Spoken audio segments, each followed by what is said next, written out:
हुजूर फरमाने लगे मैंने ख्वाब देखा है। या रसूल अल्लाह सल्लल्लाहु अलैहि वसल्लम क्या फरमाया? मैंने ख्वाब देखा है। मैंने ख्वाब में देखा लोगों ने कमीजें पहनी हुई हैं, किसी की कमीज पेट तक है, किसी की पेट से भी ऊपर है। हुजूर फरमाते हैं फिर मैंने ख्वाब में उमर को देखा।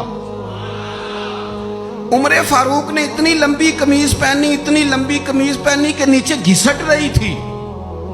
हुजूर ख्वाब सुना के चुप कर गए। या रसूल अल्लाह करम नवाजी करें, ताबीर भी तो बताएं ना। तो रसूल करीम ने फरमाया इसकी ताबीर दीन है। गोया फरमा रहे इतना लंबा कुर्ता हजरत उमर ने पहना है कि उमर तो दीन के अंदर लिपटे हुए हैं। सिरापा दीन, उठना दीन, बैठना दीन, बोलना दीन, आना दीन, फैसला करना दीन। उमर का हंस देना भी दीन, उमर का रो देना भी दीन, फारूक आजम का बदर में खड़े होना भी दीन, ओहद में आना भी दीन।